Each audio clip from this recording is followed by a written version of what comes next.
consulta bastante frecuente estas patologías a nivel de la piel. Las infecciones son catalogadas dentro de una dermatosis, es decir, de patologías de la piel causadas por gérmenes. Estos gérmenes pueden ser variados, pueden ser virus, hongos o bacterias. Las infecciones bacterianas las podemos clasificar como inespecíficas, es decir, que tienen una respuesta general a todas las infecciones, o específica, como por ejemplo la erisipela producida por el estáfilo, ¿cierto? Entonces, en la piel se producen numerosas infecciones bacterianas que pueden ir desde infecciones tan superficiales que abarcan solamente la membrana basal de la epidermis, como ocurre la proliferación por estafilococos o estreptococos dentro de la piel, o también pueden ser por abscesos dérmicos más profundos que incluso pueden llegar hasta la hipodermis, incluso hasta el parénquima por debajo de la piel de algunos órganos, el tejido muscular o el tejido de revestimiento muscular, es decir, la aponeurosis. En la mayoría de los casos, los gérmenes que producen este tipo de lesiones subdérmicas o en la etapa o en la capa más profunda de la piel son causadas por gérmenes anaerobios y que en condiciones normales no se encuentran en la piel, como por ejemplo la Pseudomonas aeruginosa asociada a heridas abiertas previamente, es decir, a lesiones previamente de la piel. No olvidarnos entonces que sin lesión previa, sin manifestación de una herida, sin solución de continuidad de la piel, es decir, sin heridas, puede aparecer lesiones superficiales por estafilococos y estreptococos, o también puede producirse por heridas más profundas causada principalmente por anaerobios, como por ejemplo la Pseudomonas. La morfología típica de estas lesiones causadas por bacterias no varía mucho entre si es profunda o superficial. Solo varía en el estrato, en la capa en donde se encuentra, si es en la epidermis, en la dermis o en la hipodermis y por debajo de esta. En ambos casos vamos a encontrar típicamente un agregado, un infiltrado importante de neutrófilos debido a que produce normalmente un cuadro de inflamación aguda importante en la biopsia y un proceso de proliferación vascular de tejido de granulación, de tejido necrótico reemplazado por el tejido de granulación a lo que llamamos epidermis espongiótica, semejante a una esponja en donde hay tejido necrótico y vascularización abundante con infiltrado de neutrófilos. En la mayoría de los casos, en este tipo de lesiones se puede obtener cocos gram positivos mediante la tinción, ¿cierto? Y el retirada o la retirada de material, y se puede obtener cultivos en este tipo de lesiones. Aquí podemos ver varios ejemplos de lesiones específicas, como por ejemplo el impétigo por infecciones bacterianas superficiales, ¿cierto? O el impétigo ampulloso de características un poco más profundas en el recién nacido, causada por la presencia de estafilococos en esta región. Cuando hablamos de infecciones micóticas, nos referimos a infecciones fúngicas causadas por hongos y que son extremadamente variables, pero la principal de ellas viene causada por un grupo de hongos llamada, o una familia de hongos llamada Cándida. Son sumamente variadas y pueden ir desde infecciones superficiales como la candidiasis hasta infecciones más potencialmente mortales profundas, como por ejemplo en inmunosuprimidos, como ocurre con la aspergilosis. Entonces las aspergilosis son más profundas, más oportunistas que la candidiasis. En las infecciones micóticas pueden abarcar los estratos córneo y producir daño a nivel de la raíz de los anexos de la piel, con lo cual desaparecen estos anexos por lo menos durante el tiempo que dura la infección. En las infecciones más profundas puede afectar a la dermis, incluso a la hipodermis, y generar repercusión sistémica o hacerse generalizada.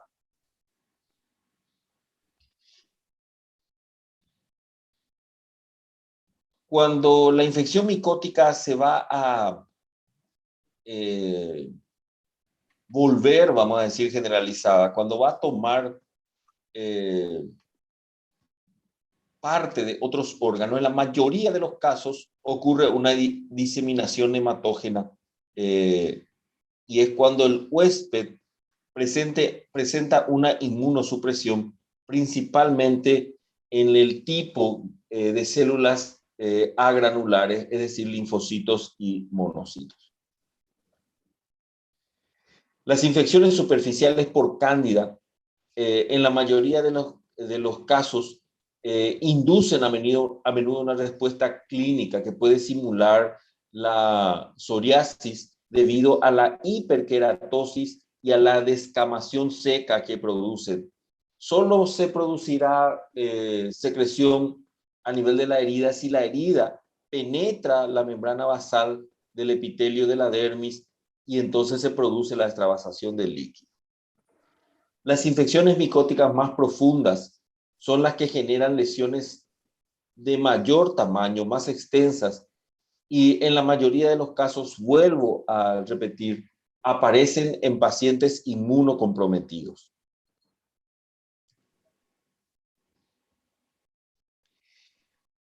Este cambio de coloración típica con presencia de escamas o escaras, ¿cierto? Escamas más escaras. Es típica de la micosis superficial. Si esto analizamos en imagen microscópica, podemos ver la presencia, y con una atención especial, podemos ver la presencia de hifas, que son formas activas de los hongos, presente en la superficie dentro del estrato córneo, como imágenes ennegrecidas, esto asociado a la coloración con plata, típica reactiva de las imágenes micóticas. ¿Preguntas hasta aquí?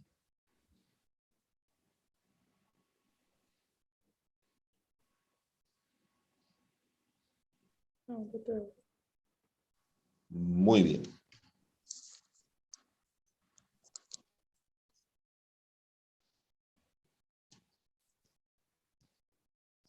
Las infecciones virales de la piel también pueden ser muy variadas. Dentro de las más comunes aparecen aquellas secundarias a la infección en los niños y en adolescentes, y aunque puede aparecer a cualquier edad, relacionadas al virus del papiloma humano. El virus del papiloma humano, cuyas variantes presentan imágenes verrucosas, estimulan la proliferación celular, la muerte celular temprana y la formación de estratos acelulares o con células muertas como el estrato córneo en mayor espesor. Eso hace que el virus presente y que ha ingresado por una microlesión a nivel de la membrana, presente a nivel de la membrana basal y las células basales, este virus entonces quede aislado del medio externo y no sufra lesiones este virus. Entonces, por eso que aparece estas lesiones verrucosas habitualmente en niños y en adolescentes que han tenido infección por el virus del papiloma humano.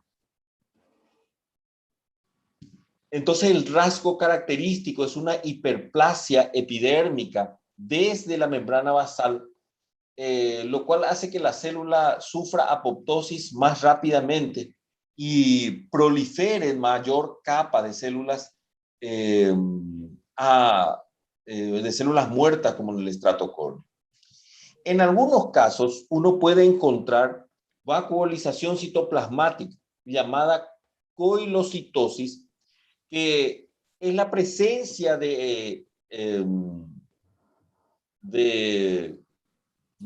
o de acumulados de conjuntos de virus en las capas relativamente más superficiales de la epidermis. Está producida por, o deja un halo más pálido y a nivel de los núcleos o alrededor de los núcleos, y esto se debe a la infección de estos núcleos por el virus del papiloma. Las células infectadas también pueden mostrar gránulos grandes de queratohialina o presencia de queratina en el interior del citoplasma, es decir, intracitoplasmático. También pueden haber presencia de eosinófilos dentro del citoplasma, hablando o traduciendo una maduración alterada, vamos a decir, a ese nivel.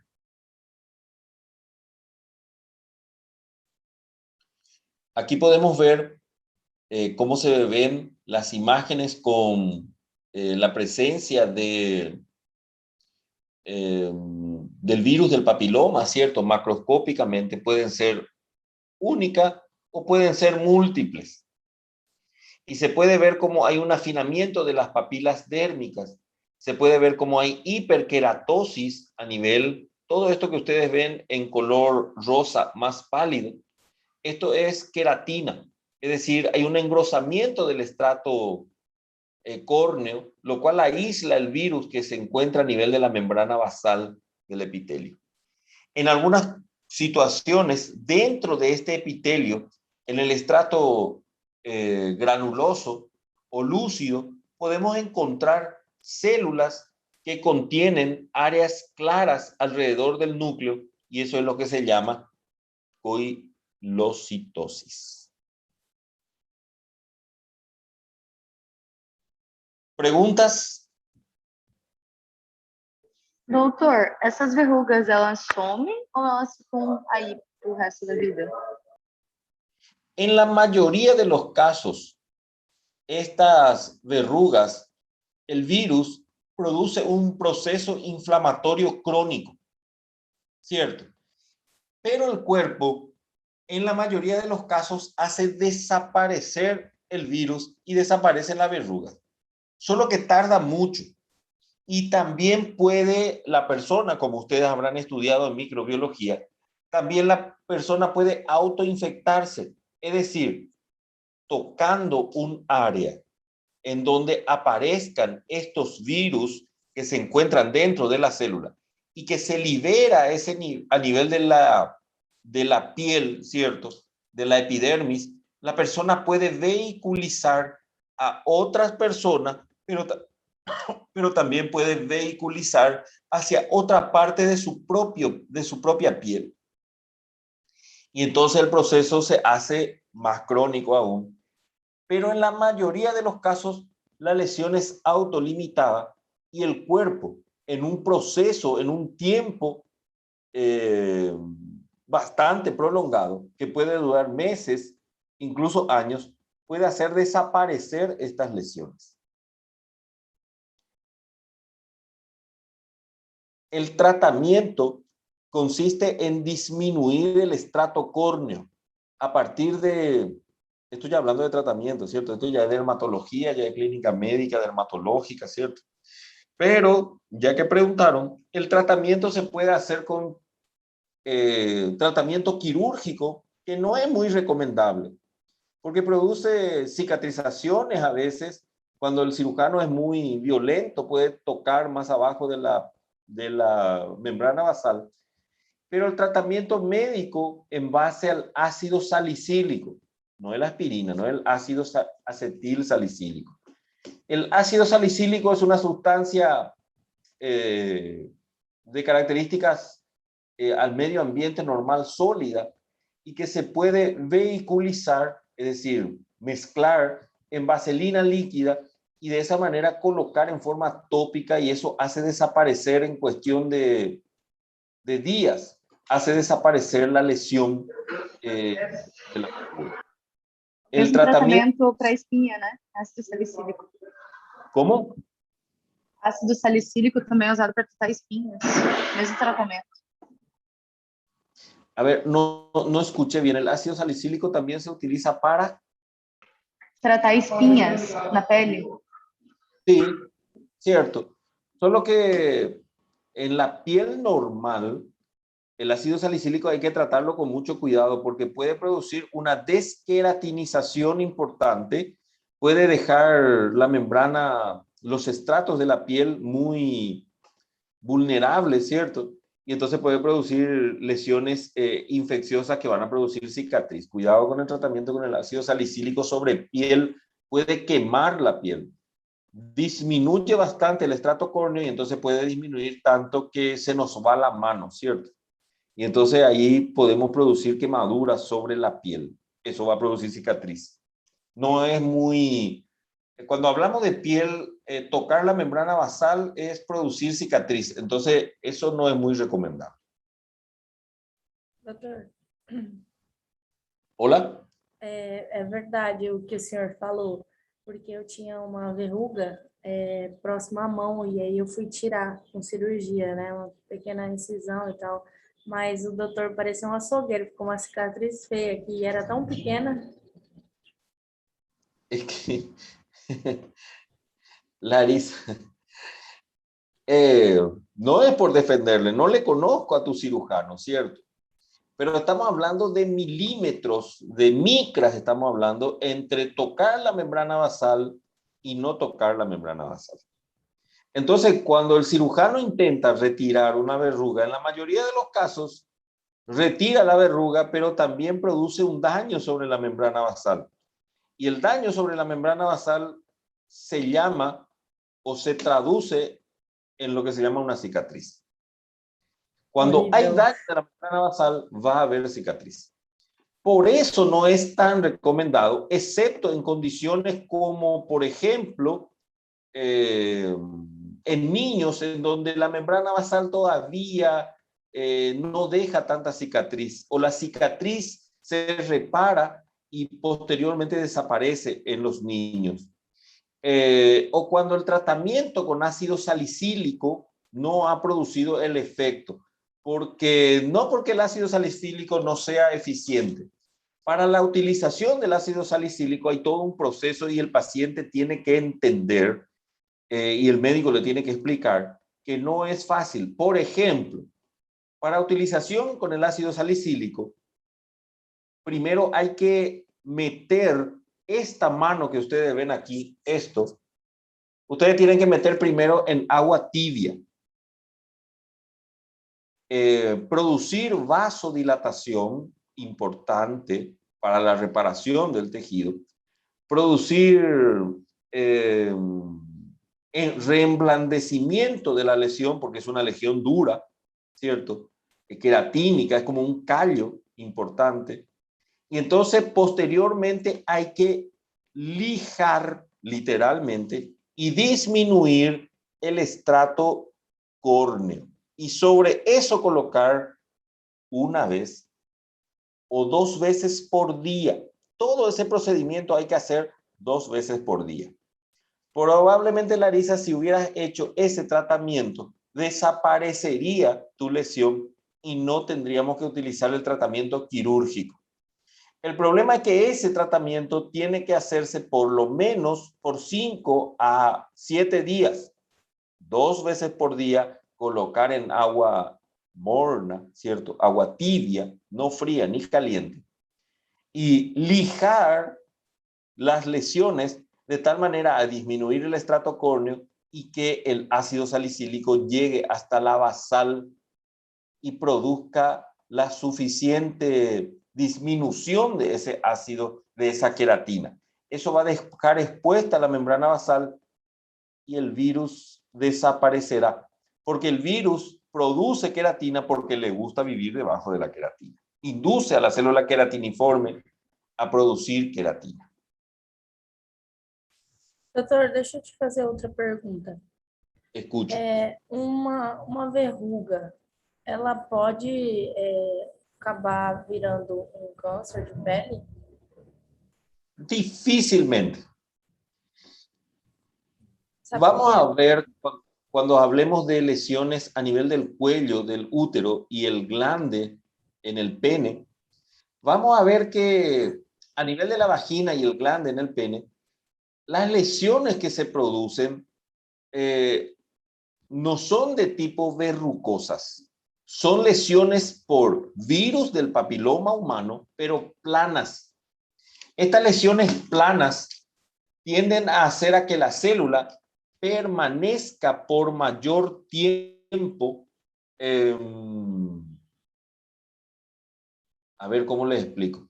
Que no sufra apoptosis y muerte celular, sino que hace que la célula se reproduzca, induce a la reproducción celular.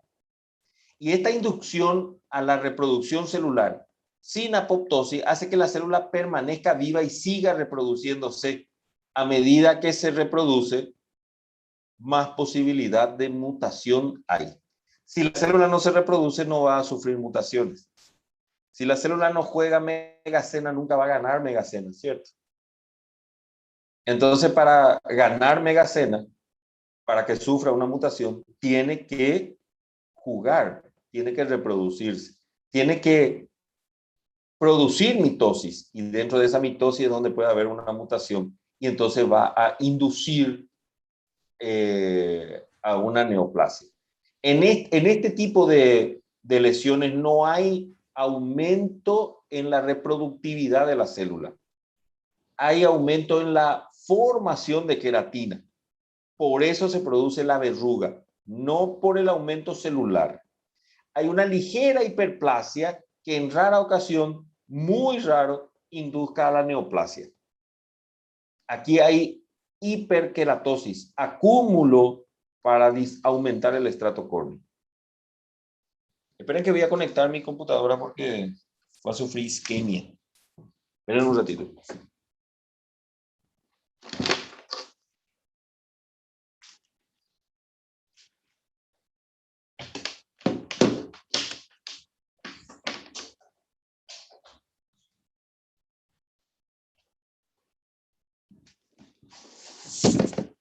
Ahora sí.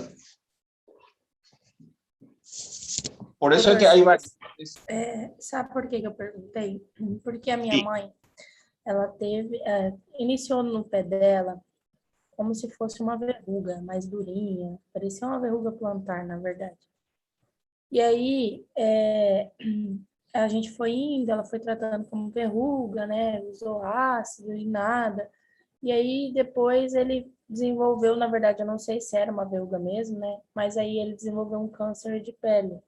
Aí ela teve que fazer uma cirurgia para retirada, né? E até voltou a aparecer próximo ao local da cirurgia, novamente, como se fosse uma verruguinha mais durinha, sabe? E aí a gente vai ter que até retornar no médico dela. Cierto. Probablemente no es un virus del papiloma humano. Probablemente era una lesión neoplásica proliferativa, ¿cierto? Hiperqueratósica. No, probablemente no era una verruga de entrada. Puede ser, no estoy descartando en un 100%, pero probablemente no. Las lesiones neoplásicas, las variantes del virus del papiloma humano que producen lesiones neoplásicas o que inducen a la producción, en realidad, de lesiones neoplásicas, no son verrucosas, son planas, son lesiones planas. Es cierto, en la región plantar no va a haber hiperkeratosis hacia arriba. La hiperkeratosis va a quedar profunda porque uno pisa en la región plantar, ¿cierto? Y al pisar, la hiperkeratosis va para adentro, no en forma de verruga, pero las variantes no suelen producir proliferación celular que induzca a la mutación y a la neoplasia.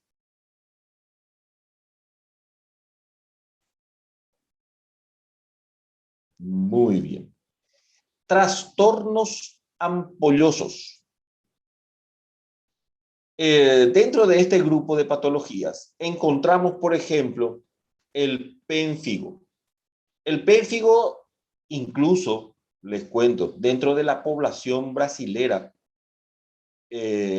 aunque la población brasilera es bastante variable, ¿cierto? Hay grupos étnicos árabes, orientales, ¿cierto? De raza amarilla, japoneses, chinos, ¿cierto? Hay grupos europeos, ¿cierto? Polacos, alemanes, italianos, luso, ¿cierto? Portugal, ingleses, aunque no muchos, ¿cierto? Escandinavos, aunque no muchos, judíos, es variable, autóctonos, ¿cierto? Estamos hablando de pueblos indígenas propios, afrodescendientes. La población variable en el Brasil es extremadamente importante. Hay una mezcla de raza bastante importante y eso es muy lindo en el Brasil, ¿cierto? Eso dejo, por ejemplo, poblaciones con, particularmente les digo, con mujeres muy lindas, por ejemplo, en el Brasil, ¿cierto? Pero fíjense que una patología que en el resto de Sudamérica no es muy frecuente, en el Brasil sí es una, y principalmente aquí en nuestra región de Mato Grosso do Sul, Mato Grosso, el oeste de Minas, San Pablo, el norte de Paraná, suele aparecer muchas estas lesiones llamadas ampollosas, dentro de ellas el pénfigo. En Campo Grande, por ejemplo, hay todo un hospital del pénfigo. El pénfigo es un trastorno ampolloso autoinmune secundario a la pérdida de la integridad de las uniones estrechas que existen en el epitelio entre las células basales y las células de los estratos más superficiales de la epidermis, lo cual da por resultado, incluso en las células de las secreciones mucosas de la piel, y entonces da por resultado la formación de estas ampollas. La mayoría de los individuos que desarrolla pénfigo son de mediana edad. No se desarrolla en la etapa juvenil. Normalmente son personas adultas jóvenes de 35, 40 años en adelante, ¿cierto? O personas de mayor edad. Antes de los 40 años, entonces es difícil que desarrolle pénfigo. El pénfigo lo podemos clasificar en dos grupos importantes y un tercer grupo relacionado a neoplasias. Está el pénfigo vulgar, ¿cierto? Común, vamos a decir. Está el pénfigo foliáceo, que desarrolla como pliegues o como sobreelevaciones. Y está el pénfigo neoplásico, que vamos a hablar un poquito. La morfología de estos tipos de lesiones ampollosas, lo que aparece en forma común en todas las lesiones, cualquiera sea el tipo de pénfigo, es lo que llamamos la acantólisis, que consiste en la muerte celular temprana y la pérdida de cohesión de esa célula, lo que produce la muerte celular temprana, en el interior incluso del epitelio escamoso, es decir, en el estrato basal, inmediatamente por encima del estrato basal, en el estrato granuloso o espinoso, aparecen células muertas que todavía tendrían que tener cierta actividad vital, que todavía no tendrían que sufrir apoptosis, que todavía tendrían que producir queratina y todavía tendrían que estar coladas, cohesidas, unas con otras. Sin embargo, estas células aparecen desprendidas y esto es lo que produce la acumulación de líquido entre las células adheridas aún entre ellas y células sueltas en el interior. Al desprenderse, dice, de sus desmosomas de amarres, estas células acantolíticas se forman, se redondean, se vacuolizan y entonces forma esa característica típica de células arredondadas. El pénfigo vulgar, la acantosis afecta selectivamente, esto es importante porque da el diagnóstico, la capa de células situadas inmediatamente encima de las células basales, es decir, en el estrato espinoso. Podríamos llamar incluso en la primera capa de células por encima de la capa basal. Y entonces hablamos de una ampolla acantolítica suprabasal.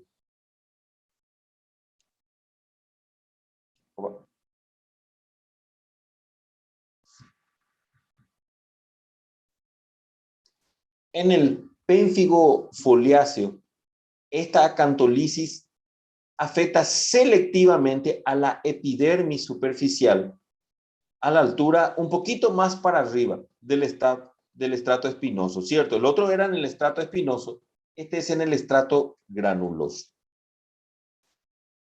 Todas las variantes de pénfigo se acompañan de infiltración a nivel de la dermis papilar y a nivel de la epidermis incluso de linfocitos, eosinófilos e histiocitos, es decir, células provenientes de la defensa, vamos a decir, a partir de eso.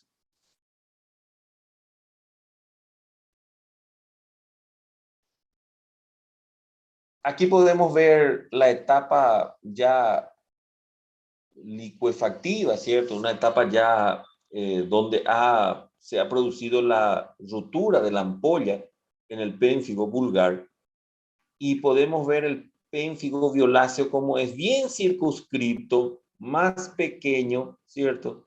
Y aparentemente la ampolla tiene mayor o menos tamaño, lo cual hace que parezca más estable y esta parezca que se rompa más fácilmente. Aquí podemos ver cómo aparece la ampolla llamada acantolisis, ¿cierto? A nivel de la región más profunda. Fíjense cómo la membrana basal es la única capa que permanece, las células basales es la única capa que permanece y separa el resto de la epidermis. Sin embargo, aquí el resto de la epidermis es más fina y la membrana basal aparece con una población de células por encima que es el estrato espinoso.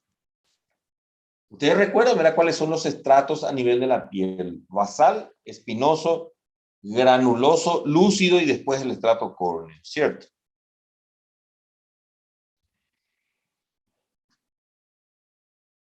El penfigoide ampolloso, que es una variante de los pénfigos, afecta por lo general a individuos de edad avanzada, como vimos, y muestra una amplia gama de presentaciones clínicas en las que la forma típica o la forma más frecuente, para no llamarle típica porque no tiene una forma típica, la forma más frecuente hay lesiones generalizadas y afectaciones también de áreas de la mucosa, no solamente del epitelio plano estratificado queratinizado, sino también del epitelio plano estratificado no queratinizado. Se caracteriza por una ampolla subdérmica, es decir, por debajo de la epidermis, subepidérmica. Esta no tiene relación con aquella forma de presentación de esta ampolla acantolítica del estrato espinoso o granuloso del pénfigo vulgar o pénfigoide. Las primeras lesiones muestran un infiltrado perivascular de linfocitos y un número variable de eosinófilos y algunos neutrófilos, lo que habla del proceso agudo. Hay un edema por acumulación de líquido en la dermis superficial o dermis llamada papilar, y hay vacuolización de las capas basales por debajo de la basal. La capa de células basales entonces está vacuolada y da lugar finalmente a una ampolla rellena de líquido. Como el techo de la ampolla afecta en la totalidad, el grosor de la epidermis es más resistente a la rotura de la ampolla de los pénfigos. Aquí podemos ver cómo se puede ver la membrana basal prácticamente por fuera, vamos a decir, de la ampolla, y cómo se puede ver la acumulación de líquido en la dermis papilar. Fíjense cómo la ampolla parece más compacta, más resistente. Pregunta sobre pénfigo. Pénfigo, entonces, ¿qué tenemos que asociar? ¿Qué tipo de lesión va a ser para el examen? Anota, Bernadette. ¿Qué va a ser para el examen? Pénfigo, ¿va a ser mácula? ¿Va a ser pápula? ¿Va a ser hiperkeratosis o va a ser ampollas? Respuesta, ampollas. ¿Cuántos tipos de pénfigo conocemos? Entonces, vuelvo a poner aquí la lista. El pénfigo vulgar, que afecta un estrato más... A ver. Esperen aquí.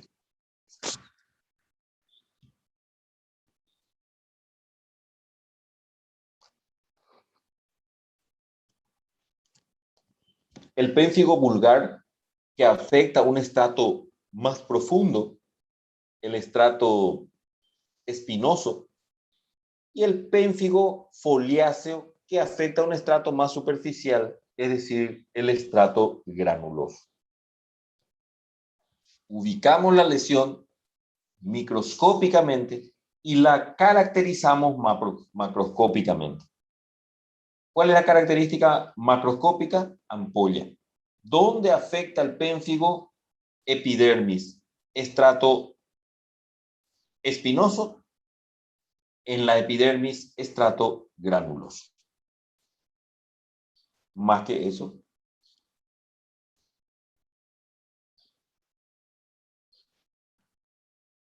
Tumores.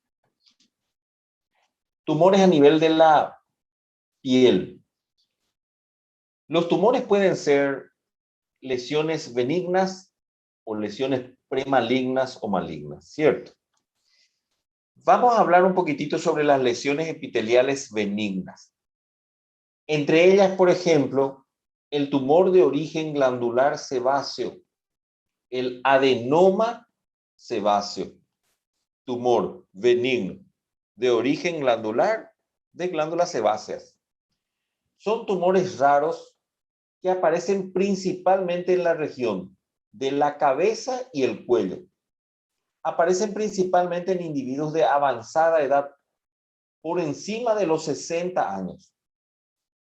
En esos individuos, las células linfocíticas natural killer han disminuido su actividad y entonces pueden aparecer tumores benignos que en otros tiempos no aparecerían. Suelen manifestarse como cambios de coloración sobreelevada de la piel, de coloración carne, es decir, de coloración roja, y que pueden ser marcadores de una neoplasia más profunda interna. Estos tumores, estas neoplasias, repito, son neoplasias benignas, pero que pueden traducir otro tipo de tumores más internamente. Estas lesiones son llamadas entonces pápulas. Cambio de coloración rojiza con sobreelevación pequeña sobre la piel. Los adenomas sebáceos entonces muestran una proliferación lobular de células que forman el epitelio de la glándula sebácea, sebocitos, que mantiene una arquitectura típica de células sebáceas, es decir, de células productoras de sebo, es decir, la célula acinar típica de la célula sebácea. Las capas de células basales tienen normalmente un grosor de 2 células, si bien su expansión es variable en los adenomas y la maduración de los sebocitos también es variable. Estas células tienen un citoplasma claro, muy vacuolizado, rellenas de vesículas con sebo, porque la célula, el sebocito, no pierde la capacidad de producir sebo o sustancias de excreción, pero sí pierde la capacidad de exteriorizar. No pierde la estructura, está colada a otra célula igual, pero pierde la capacidad de exteriorizar su producto de secreción. Y entonces se forma una vacuola intracitoplasmática que acumula el sebo. En la mayoría de los casos no hay mucha atipia y el borde de infiltrante es característico no de este tipo de adenomas, sino de los carcinomas.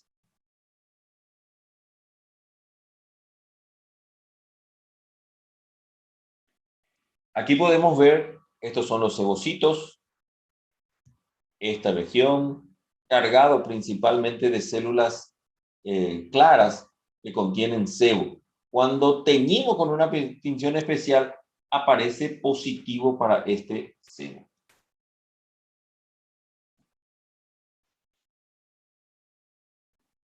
Entonces,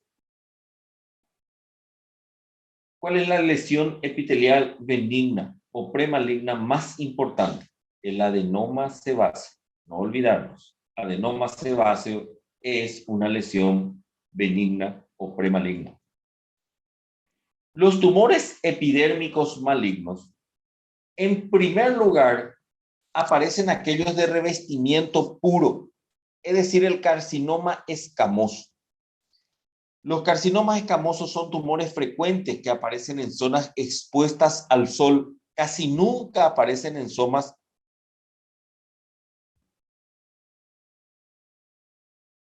A ver, aquí me sale como que dentro de 5 minutos vamos a empezar la clase. Qué bien.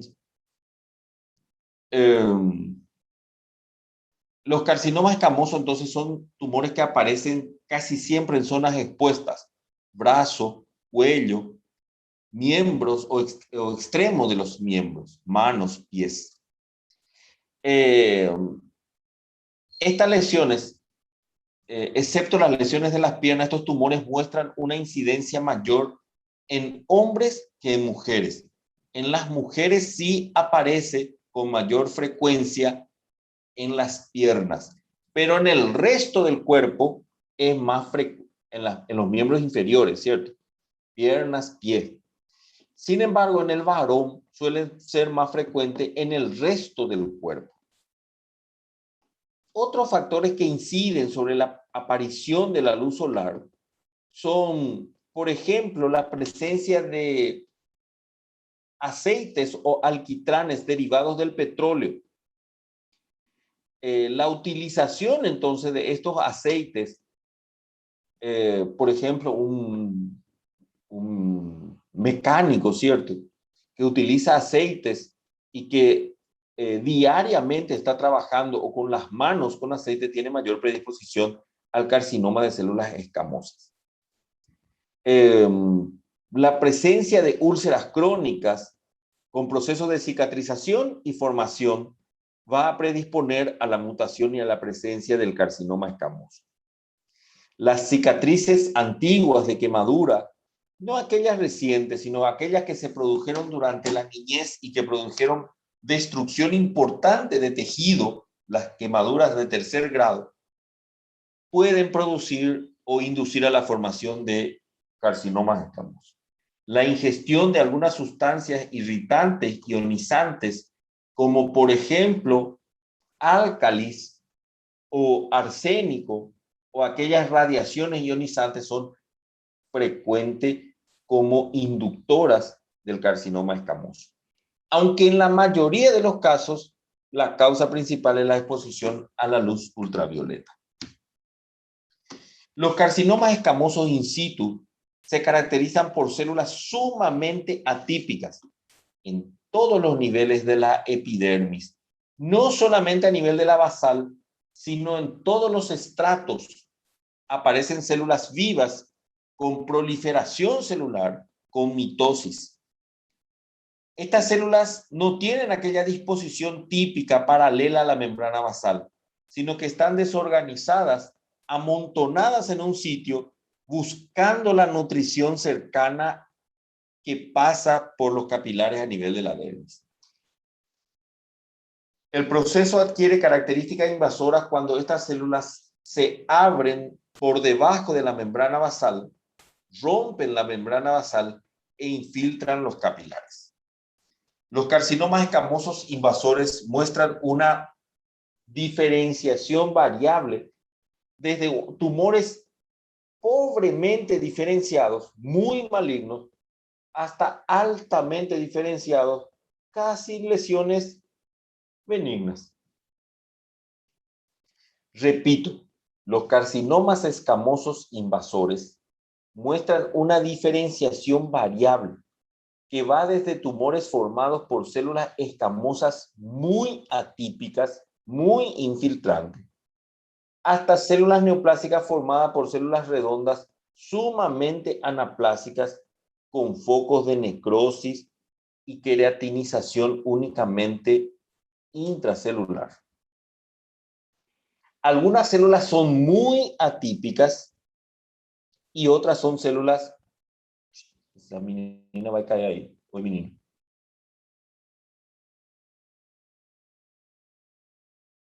Desce meu filho daí. Vai, capetinha, para o outro lado.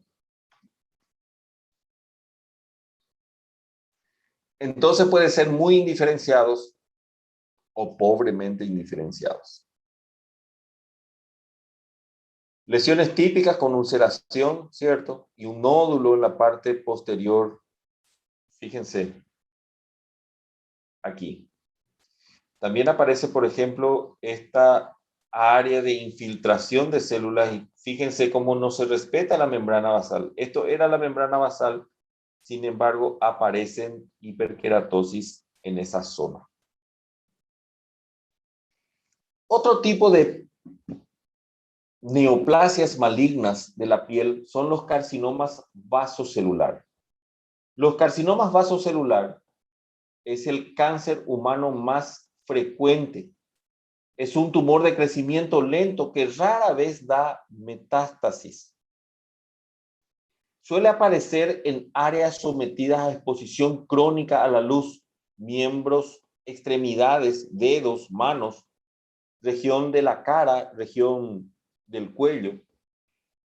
Y suele ser más frecuente en personas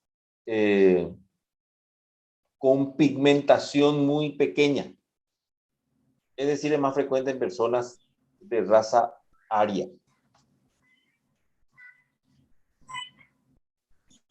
Pecas.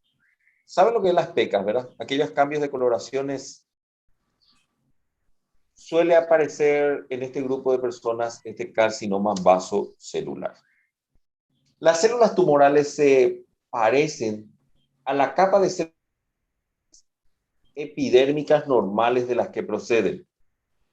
No se encuentra en la superficie mucosa, ya que surgen a partir de epidermis o a veces de epitelio folicular.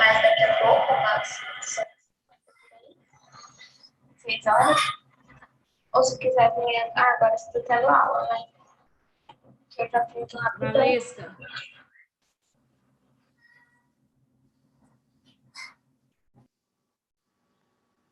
Ah, ¿para qué você avisou? Eu estava fofoqueando aí. Que estraga para ser também na leite. Y va. Perdão, doutor. Aqui. Todo Eu mundo queria- curioso e a Berna faz isso. Todo mundo aí tentando saber o que era. Verdade, Ih. doutor? Benícia, pega esse... Ai, meu Deus. Esqueci, doutor, que gosta de uma fofoquita. Claro que sim. Eu acho que eu vou ser o primeiro eliminado, por exemplo, da Fazenda, viu? A Fazenda começou agora de novo. Certo? Vamos dar rápida aula, porque agora vai passar. Então eu vou ser o primeiro eliminado por causa disso, da fofoca. Não importa. Entonces, el carcinoma de células vasocelulares se refiere a las células basales que proliferan, infiltran todas las capas de la epidermis, incluso hacia la parte profunda, hacia la dermis.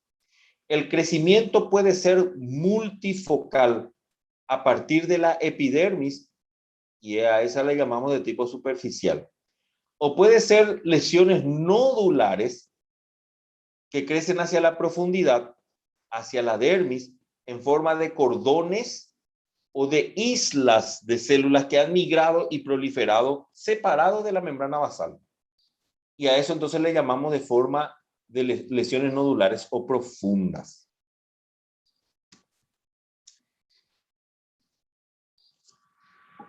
Estas son lesiones profundas que crecieron hacia el interior. Y fíjense cómo aquí, en esta región, por debajo de las características células basales, aparece tejido conjuntivo de fibroblastos, ¿cierto? Como una cápsula que rodea. Esta cápsula hace que estas lesiones vasocelulares sean infrecuentes en dar metástasis, porque está rodeado por una cápsula, ¿cierto? La proliferación es masiva, la indiferenciación de la célula es importante, pero ellas se rodean de una cápsula como si fuera un tumor benigno, lo cual no da fácilmente metástasis.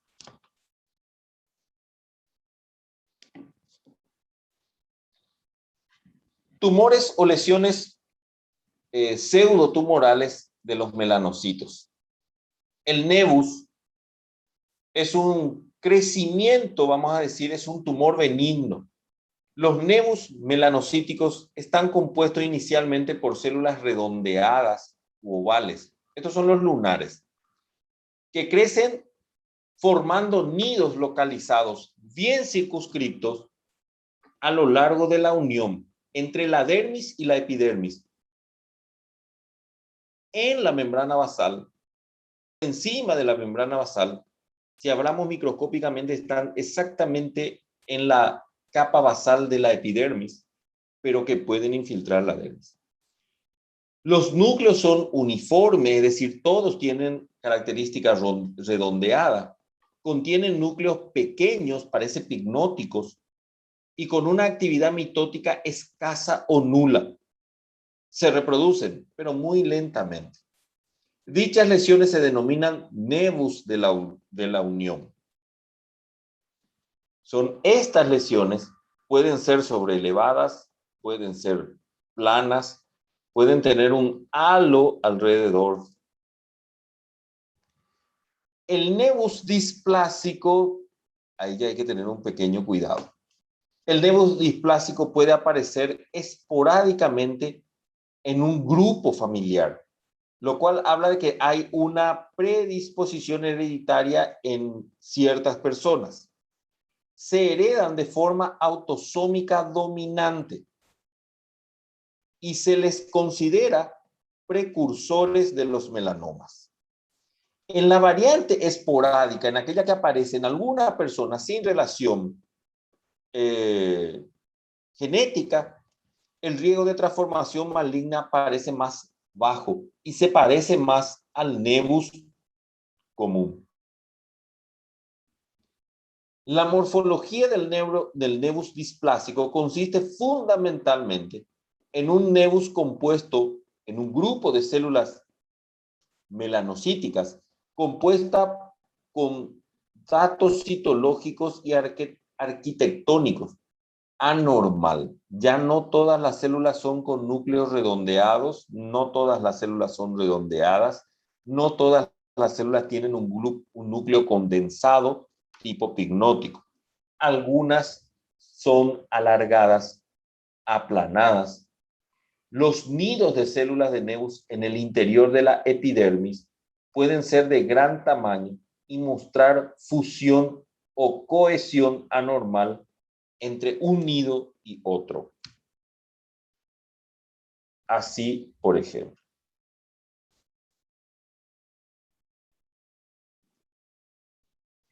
Ya el melanoma es menos frecuente, pero mucho más mortal que el carcinoma escamoso y vasocelular. El tiempo evolutivo es más acelerado. En la actualidad, gracias a la concienciación de los primeros signos de un melanoma cutáneo, la mayor parte de estas lesiones se cura por medidas quirúrgicas antes de que den metástasis a distancia. La morfología típica de los melanomas suele ser considerablemente mayor que las células de los nevus. Contiene grandes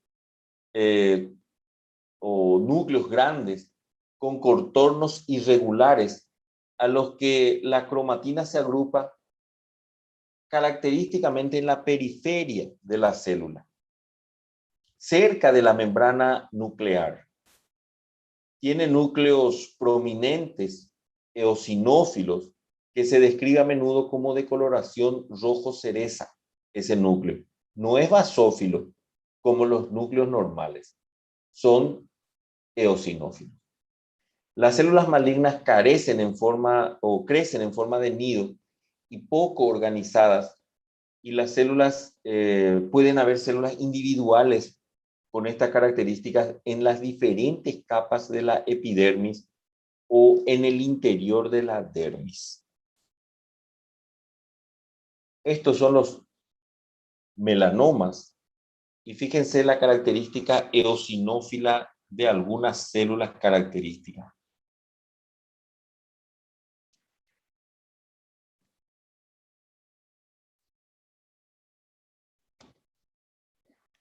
¿Preguntas? Dime.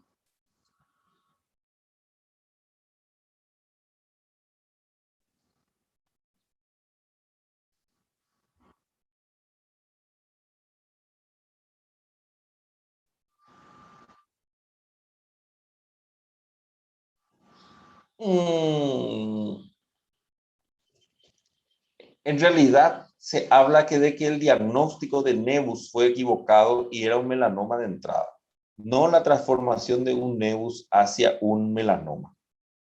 La lesión más importante que nosotros tenemos como cambio cromático, ¿cierto?, de coloración en la piel de color oscuro, es el melanoma, ¿cierto? Y si uno hizo un mal diagnóstico de entrada, no era un nevus común, ¿cierto? Y entonces aparece un melanoma.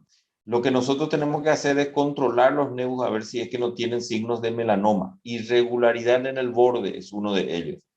Crecimiento acelerado hacia la profundidad, no hacia la superficie. Y otra característica es cambio de coloraciones en la periferia o dentro del nevus. Es decir, el nevus normal tenía una coloración oscura, ahora cambia a una coloración más clara. Ese no era un nevus, es un melanoma. No sé si respondí a la pregunta.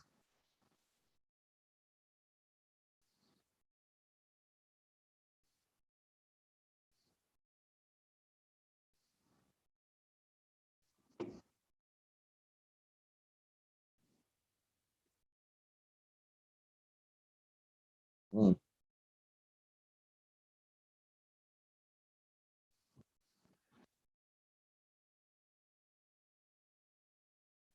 Eu tiraria.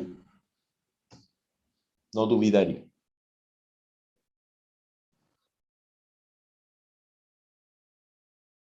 Eu tiraria.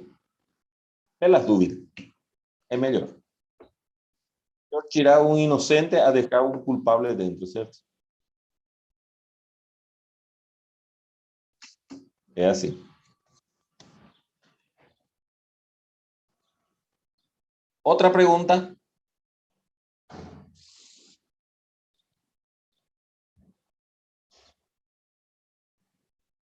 ¿Acabó? ¿Tem mais dúvidas? Vamos a assistir a Fazenda?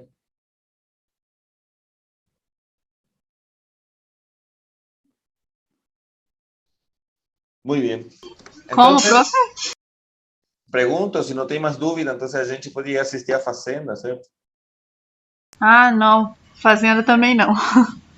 Vamos assistir novela, doutor. Ai, você tem que dar alguns, certo? Alguns deslices na vida, certo? De vez em quando. Fofoquear um pouquinho, certo? Falar do próximo, certo? Mas depois vocês pedem perdão e continuam com a vida, certo? Mais organizada, certo? Gente, se cuida. Cada um de vocês é muito importante. Imprescindível, certo? Então, vamos nos divertir, pero con cuidado, ¿sí? Y nos vemos en la próxima aula. Si hay en la plataforma, ¿qué tal está la plataforma ahora? Creo que solucionamos el tema, ¿verdad?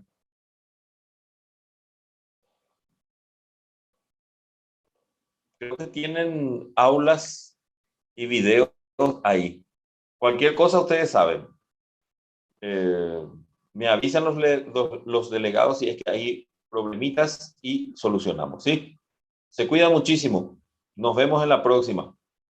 A quinta-feira a gente está aqui. Tchau, tchau. Tchau, tchau. Tchau, profe. Graças, Graças, profe. doutor. Bernadette, me cuida esse capetinho que tá aí, certo? Cuidado. Cuida